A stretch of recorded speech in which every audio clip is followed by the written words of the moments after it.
Bonjour Laurent Fabius. Bonjour. Emmanuel Macron se dit favorable à une entrée de Robert Badinter au Panthéon. Quelle est votre réaction ? On m'a déjà posé la question et j'ai dit il est déjà dans le panthéon de nos cœurs. De son vivant, j'ai parlé plusieurs fois de la panthéonisation, mais pas de la sienne. Ah, vous en avez parlé avec Robert Badinter ? Oui, avec Robert. Et nous étions tous les deux d'accord pour dire qu'il y avait un grand absent au Panthéon, c'était Léon Blum. Alors que la famille de Léon Blum y est favorable. Et nous ne comprenions pas pourquoi. Alors maintenant, s'agissant de Robert, évidemment, il est déjà au Panthéon, d'une certaine manière. Je ne sais pas si vous avez vu les images qu'on a diffusées qui étaient très émouvantes sur la file de personnes anonymes qui étaient là. Et il est dans leur Panthéon. Et bien sûr, ça dépend de la famille. Et je n'ai pas eu de contact sur ce sujet avec Elisabeth et la famille. Mais ce serait évidemment tout à fait légitime. Parce que quand on dit, vous voyez, sur le fronton du Panthéon, il y a marqué « aux grands hommes de la patrie reconnaissante », c'est aux grands hommes qui ont porté de grandes idées, aux grandes femmes. Et Robert, c'était ça. C'était à la fois le maître, avec beaucoup de disciples, ce qui n'est pas donné à tout le monde. Les avocats, on les appelle maîtres. Mais le maître avec les disciples, c'est autre chose. Dans tous les sens du terme. Quelqu'un qui, à la fois, a eu une grande vie, un grand homme, qui a porté de grandes idées. Il faut qu'on parle de cette cérémonie à laquelle vous serez tout à l'heure. Alors, il y a une polémique autour de la présence de tel ou tel, la France Insoumise notamment, qui a tout de même décidé d'être présente malgré l'opposition de la famille de Robert Badinter. Comment est-ce que vous recevez cette information ? Je vais vous répondre par une formule que tout le monde comprendra. De minimis non curat praetor. Alors on comprend pas tout. En français. C'est-à-dire le prêteur ne s'occupe pas des choses mineures. C'est une chose mineure. Mais c'est un manque la de réaction respect. de tel ou tel, oui. Il y a, je comprends bien, d'un côté, le côté national de l'hommage, de l'autre, la décence. Voilà, je ne vais pas prolonger là-dessus. Chacun comprend bien ce qu'il faut faire. Il y a la question de la France Insoumise, mais aussi du Rassemblement National. Dans les deux cas, la famille de Robert Badinter n'a pas voulu la présence de ses élus. Jordan Bardella, qui était à votre place en début de semaine, lui disait « si on est invité, on y va ». En fait, à cet hommage, ça aurait été une étape de plus dans la dédiabolisation du Rassemblement National ? Ça ne m'intéresse pas, madame. Sur le Rassemblement National, il y a quand même quelque chose, alors qui pour le coup qui concerne le combat de Robert Badinter contre la peine de mort. Même le Rassemblement National aujourd'hui ne réclame plus le rétablissement de la peine de mort. C'était encore le cas il y a quelques années. Est-ce que vous considérez que là, c'est pour Robert Badinter une victoire totale, une victoire culturelle ? Je ne me situe pas, vous l'avez bien compris, par rapport à telle ou telle formation politique. Mais c'est vrai que... reportons-nous un peu en arrière. Au moment où François Mitterrand annonce cette décision, je ne sais pas si vous vous rappelez, moi j'ai quelques images comme ça, l'image télévisée. Je crois que ça devait être un débat, une émission peut-être avec Alain Duhamel, etc., où il lui pose la question. Comme d'habitude, oui. Et Mitterrand dit, même si tout le monde est... une majorité est opposée, ça fait partie de mes convictions, j'abrogerai la peine de mort. Et j'avais suivi tout cela, parce que j'étais dans l'équipe qui s'occupait de cela. Et donc, il ne faut pas dissimuler le rôle de François Mitterrand, parce que la décision politique, c'est lui qui l'a prise. Mais évidemment, le rôle de Robert Badinter a été tout à fait déterminant. Et je vous dirai un mot supplémentaire dans un instant là-dessus. Alors que la majorité de la population était... Voilà, parce que c'était le sens de cette question. Il y a encore des Français qui sont... Et encore aujourd'hui, paraît-il. Mais depuis cette décision, à la fois l'idée en France, et la peine de mort doit être abolie, à mon avis, a encore fait son chemin, et juridiquement, je suis le président du Conseil constitutionnel, juridiquement... c'est entré dans la Constitution, maintenant.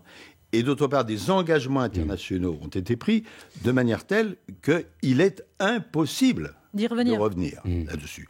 J'ajoute que le combat de Robert Badinter a été pas seulement pour l'abrogation de la peine de mort en France, mais pour son abrogation universelle. Et moi-même, quand j'étais ministre des Affaires étrangères, nous avons travaillé ensemble sur ce sujet fort important. Alors, ce que je voulais vous dire, c'est que on sait dans quelles conditions Badinter a convaincu Mitterrand. Mais il y a un autre élément qu'en général on sait peu. Badinter n'a pas été le premier garde des Sceaux de François Mitterrand, c'était Maurice Faure. Et 2 mois après, Maurice veut partir, et donc Robert devient garde des Sceaux. Et la question était, est-ce que la loi portant abrogation doit être déposée tout de suite ou à terme ? Bon, il y avait énormément de changements à opérer. Et je suis témoin du fait que Robert, dont on dit qu'il n'est pas politique, mais là il a été très politique, a plaidé auprès de François Mitterrand un argument extrêmement fort. Il lui a dit, écoutez, Président, si nous ne faisons pas voter tout de suite l'abrogation de la peine de mort, qu'est-ce qui va se passer ? Les cours d'assises vont continuer à siéger et elles vont prononcer des peines de mort. Et vous serez donc dans cette situation, alors que la législation sera peine de mort, à chaque fois dire grâce ou pas grâce. Et donc il faut absolument, si on ne veut pas que cette pression augmente, que très vite, ça a été fait en septembre. Oui, alors j'allais vous poser la question en faisant appel à vos souvenirs. Tout de suite, on fasse voter l'abrogation. Et là, Robert Badinter aussi a eu un rôle tout à fait décisif. Ça rejoignait d'ailleurs une conviction qu'il avait, que je partage, c'est que ce qu'on ne fait pas tout de suite, en général, on a beaucoup de mal à le faire. En tout cas, quand c'est très important. D'un mot, Laurent Fabius, puisque vous l'évoquiez, ce discours historique du 17 septembre 1981 devant l'Assemblée nationale. Quel souvenir vous en avez ? Vous étiez ministre du Budget à l'époque. Vous étiez où d'ailleurs ? Je ne sais pas, mais je l'ai revu tellement de fois à la télévision que j'ai l'impression que j'y étais. Oui, on a été collègues avec Robert avant que je devienne son Premier ministre, parce qu'il était garde des Sceaux dans le gouvernement. Quand j'étais à Matignon. Chef du ce discours, c'est l'éloquence de Robert, c'est-à-dire pas simplement, évidemment, une maîtrise parfaite des aspects techniques, juridiques, mais un moment où vous sortez de vous-même, avec une voix qui se transforme, avec une conviction tellement forte que personne, qu'il soit favorable ou défavorable à l'orateur, peut dire « c'est pas sincère ». Il y a une telle force, une telle sincérité, avec de tels arguments pertinents, que même si vous êtes hostile à ce que dit l'orateur, vous vous laissez emporter. Ça, c'est la grande éloquence. On va continuer d'évoquer la mémoire de Robert Badinter. Le rôle du Conseil constitutionnel également, après le fil info, puisqu'il est 8h40. Elia Bergel. Et à 10 jours du Salon de l'Agriculture, Emmanuel Macron accueille aujourd'hui la coordination rurale et la Confédération paysanne à l'Elysée. Le président de la République recevra mardi prochain les jeunes agriculteurs et la FNSEA. Ces 2 syndicats ont échangé hier à Matignon avec le chef du gouvernement, Gabriel Attal, après une mobilisation d'ampleur du secteur ces dernières semaines. Un contrat entre EDF et Amazon Web Services, la filiale service informatique du géant américain, va gérer la planification de la maintenance des centrales nucléaires. Cet accord est strictement verrouillé dans le cadre des règles européennes sur l'entreprise. Le patron des Républicains, Éric Ciotti, dénonce une préoccupante dérive du Conseil d'État. La plus haute juridiction administrative demande à l'Arcom, le régulateur des médias, de renforcer son contrôle de la chaîne CNews. Le PSG accueille la Real Sociedad ce soir, Ligue des Champions, 8e de finale allée de la compétition.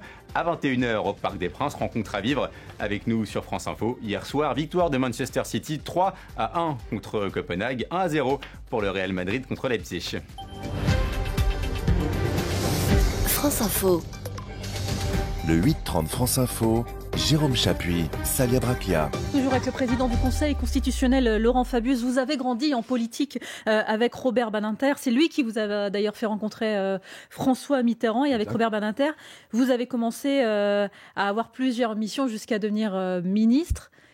La relation entre Robert Badinter et François Mitterrand, vous y avez assisté. Vous aviez la nature de leur rapport. C'est vrai que c'est Robert qui m'a présenté à François Mitterrand, qui m'a ensuite demandé d'être directeur de son cabinet, en précisant que son cabinet n'existe pas d'ailleurs. Et puis nous avons été ministres ensemble, et puis je suis devenu son Premier ministre, et puis président du Conseil constitutionnel, et on a toujours été amis, et jusqu'à la fin de sa vie, on déjeunait environ une fois par mois tous les deux. Oui, alors vous me posez la question des rapports entre Badinter et Mitterrand. Lorsqu'on parlait de Mitterrand, Badinter disait toujours le chef. Il respectait l'autorité. C'était pas tout à fait son genre. C'était ironique. Mais non, pas Non. du tout. Mais il y avait une relation telle qu'il appelait le chef. Il l'appelait pas Mitterrand ou le président. Bon, et ça m'a toujours frappé. Vous faisiez référence, juste avant le fil info, à son art oratoire à Robert Badinter. Oui. On le sait, on a revu les images suite à son décès. Un homme passionné quand il prononce des discours, quand il parle de ses combats. En privé aussi, il était comme ça ? Non, en privé, il était très, très posé, beaucoup d'humour, beaucoup de profondeur aussi, et beaucoup de simplicité. Et au fur et à mesure qu'il a pris de l'âge, il est devenu de plus en plus ascète. Ce qui fait que les déjeuners étaient assez Léger. légers, oui. Bon, que ce soit chez lui ou ailleurs. Bon, non, mais c'était un homme formidable. Et puis, bon, quand vous pouvez, avec un homme comme cela, parler totalement en confiance, on n'avait aucun secret l'un pour l'autre, ça donne de la chair à la vie.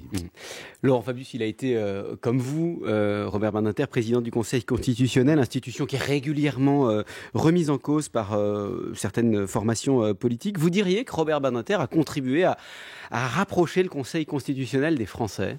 En tout cas, à asseoir l'autorité du Conseil. Alors, là-dessus, oui, Robert a été président du Conseil constitutionnel de 1986 à 1995. Bien. Et la première personne que j'ai officiellement invitée à venir me voir au Conseil, lorsque moi-même je suis devenu président, c'est Robert. Et je l'ai fait volontairement.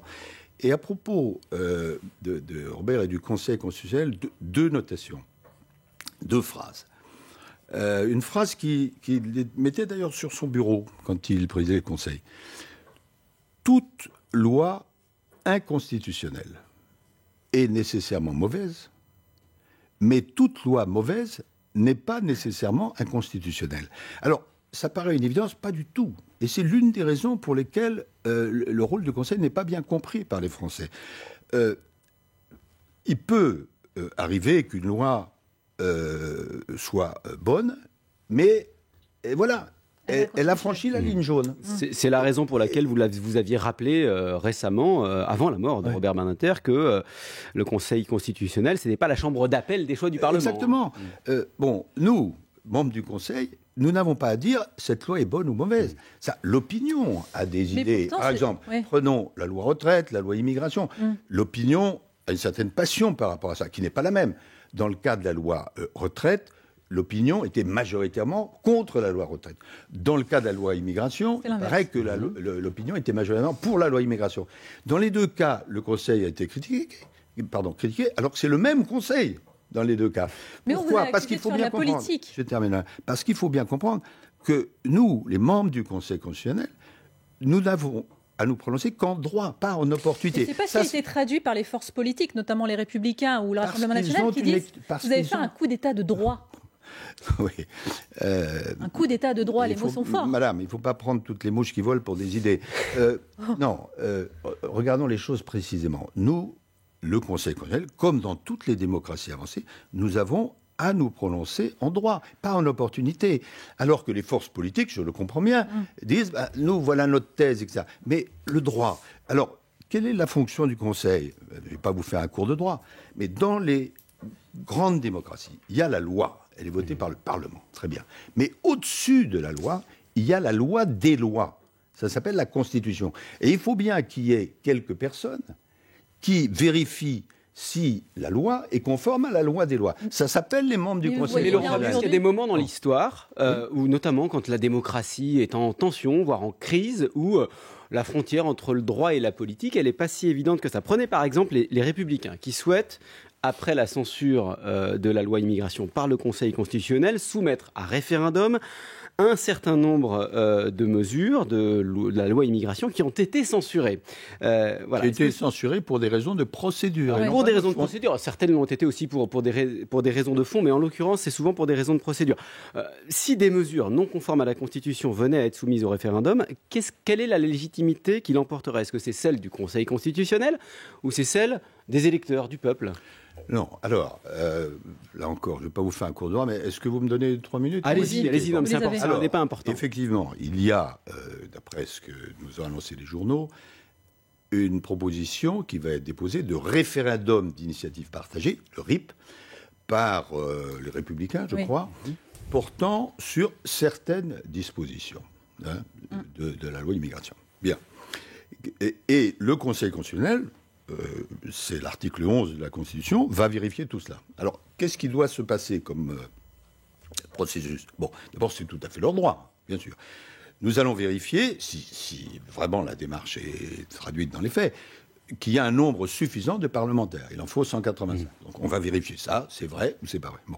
Ensuite, s'il y a un nombre suffisant de parlementaires qui déposent une proposition, il faudra revoir les termes, évidemment. À ce moment-là, nous devons, nous, Conseil constitutionnel, c'est la Constitution qui dit ça, regarder si cette proposition de RIP est conforme à l'article 11, c'est-à-dire s'il s'agit d'une proposition de réforme sur la politique sociale, économique et environnementale. Nous dirons oui, nous dirons non, en regardant ce qui se passe. Il est trop tôt pour vous prononcer? Bien sûr que oui, je ne vais pas me prononcer n'ayant pas vu le texte, et même si je respecte beaucoup votre chaîne, je ne vais pas transformer France Info en Conseil constitutionnel. Donc, d'autre part, je vous rappelle que nous sommes un collège, nous sommes 9, c'est pas moi tout seul. Bon, donc nous allons regarder si c'est conforme ou pas. Si ce n'est pas conforme, ça s'arrête. Si c'est conforme, il y a encore d'autres procédures. Il faut que dans ce cas, les initiateurs de la proposition réunissent à peu près 5 millions de signatures, ce qui n'est pas facile. 10% du corps électoral. Et une fois que tout ça a eu lieu, il faut encore que ce soit examiné par les assemblées. Et là, il y a une certaine ambiguïté dans la rédaction. On ne sait pas exactement si ça aboutit automatiquement à un référendum ou s'il y a une possibilité pour le président de la République de choisir ou de ne pas choisir. Bon, en clair, donc, vous nous dites quoi? Non, en clair, ça va être compliqué d'y arriver pour les LR? Non, ce n'est pas spécifiquement pour les LR. Mais pour le moment, cette disposition qui a été introduite en 2008 n'a jamais pu s'appliquer jusqu'au bout. Peut-être parce qu'il y a beaucoup d'obstacles que vous venez de rappeler. D'obstacles, en tout cas des éléments de procédure. Moi, je pense que... Alors, c'était parti en 2008 d'une idée que je crois positive, consistant à dire la démocratie, ça ne peut pas être on vote une fois tous les 5 ans pour le président de la République et entre-temps rien ne se passe. Donc on veut faire participer démocratiquement davantage le peuple. Bon, mais dans les faits, pour le moment, ça n'a pas pu se traduire. Alors on va voir si c'est le cas. Je vous disais tout à l'heure, je ne perds pas le fil de ma pensée, que s'agissant du Conseil, Robert Badinter, et je me mets exactement dans ses pas, une loi inconstitutionnelle est nécessairement mauvaise, mais une loi mauvaise n'est pas nécessairement inconstitutionnelle. C'est-à-dire qu'on fait du droit et pas de la politique. Mais Robert ajoutait autre chose, parce que parfois on critique les personnes qui ont été nommées au Conseil constitutionnel. Et Robert disait, il faut que ces personnalités soient indépendantes. Qu'est-ce que c'est qu'être indépendant ? C'est n'avoir rien à espérer et rien à redouter. Ce qui est votre cas? Compte tenu de mon âge canonique, mes espérances sont limitées.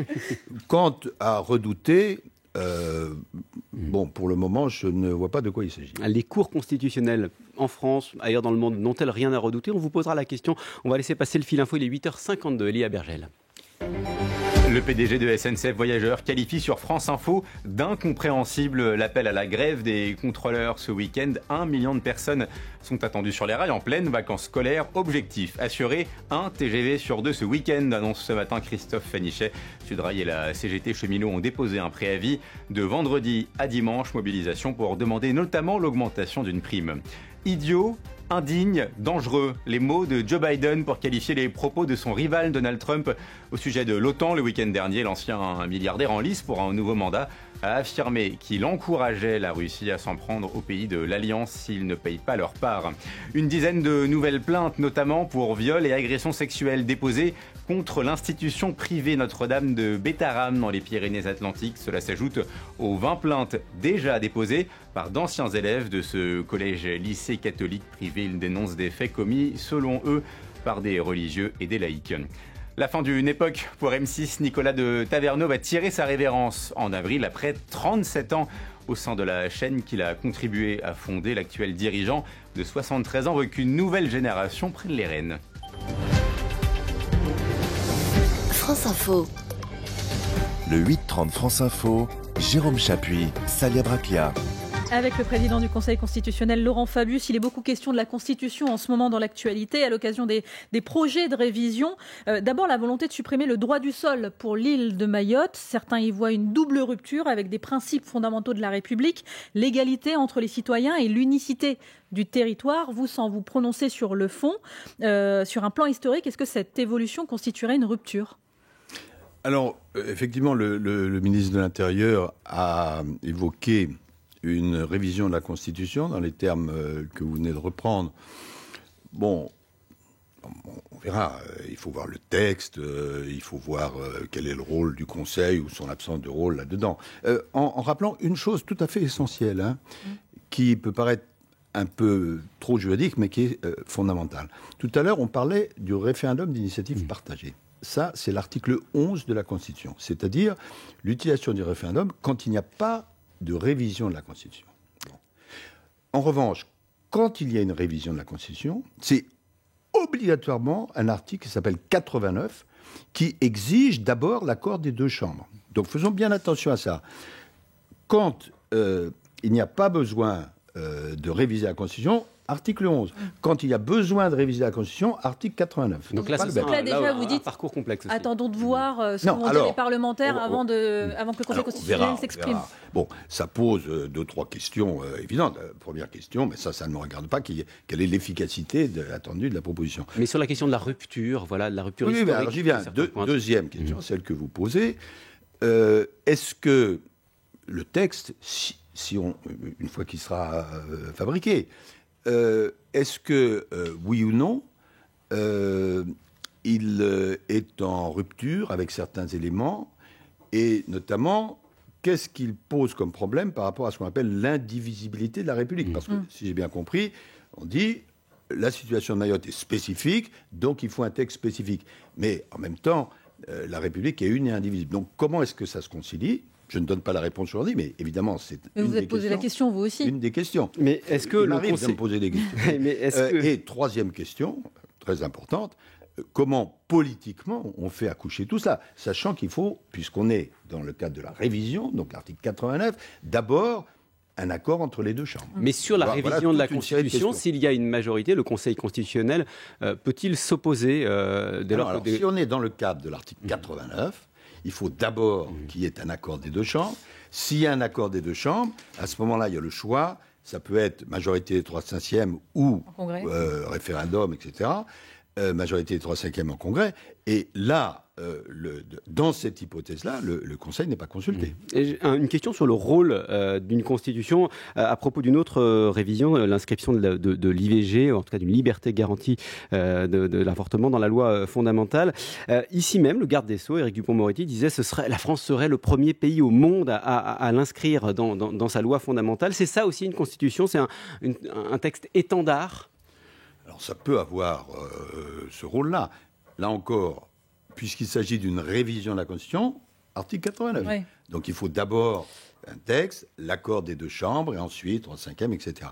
Bon, il est évident, mais là encore, je ne veux pas peser sur la décision, c'est pas du tout mon rôle, mais si on fait figurer le droit, la garantie de droit à l'IVG dans la Constitution, c'est pas une chose qui se fait en passant comme ça. Ça a une force particulière. Simplement, il faut que les deux chambres se mettent d'accord. Et donc aujourd'hui, elles ne sont pas encore arrivées à ce Il y a un vote attendu au Sénat, et Gérard Larcher, le président du Sénat, justement, a dit récemment, ici même sur ce plateau, que la Constitution ne pouvait pas être un catalogue des droits sociaux et sociétaux. Oui, alors j'ai vu la position du président Larcher. Au-delà de la position qu'il a prise, la question est, est-ce que les deux chambres arriveront à se mettre d'accord là-dessus ? C'est la procédure. ne croyez pas que je fasse du juridisme, mais la procédure, c'est ce qui permet la garantie des droits des uns et des Et c'est ce qui donne le filtre aussi à toutes les idées politiques qui peuvent venir à vous, Conseil mais constitutionnel. bien sûr. Laurent Fabius, vous nous disiez tout à l'heure n'avoir rien à redouter à titre personnel, Non, ce qui est une garantie d'indépendance. Je ne parle pas pour moi, bien je sûr, parle d'une manière générale pour les membres. d'une manière générale, mais précisément les cours constitutionnels, que ce soit en France, on l'a vu avec telle ou telle déclaration, mais aussi ailleurs, dans d'autres démocraties, Oui. elles sont souvent remises en cause, ou Bien parfois sûr. même tout simplement au centre du jeu. On le voit avec la Cour suprême aux États-Unis, qui va devoir se prononcer par exemple sur l'éligibilité de tel ou tel candidat. Oui. Qu'est-ce que ça dit de l'état de nos démocraties, de leur fragilité? Ben justement, vous employez le mot fragilité. J'ai essayé d'expliquer, j'espère que ce n'était pas trop obscur, qu'au-dessus de la loi, il y avait la loi des lois. Et ça, c'est vrai dans toutes les démocraties avancées. Mais lorsque un pouvoir, quel qu'il soit, veut changer radicalement l'ordre des choses, évidemment, ce qu'il a en ligne de mire, ce sont les grands juges. Parce que ce sont eux qui sont les gardiens du droit. Alors, on le voit par exemple en Hongrie, on le voit en Pologne. Et donc, il faut faire très attention, non pas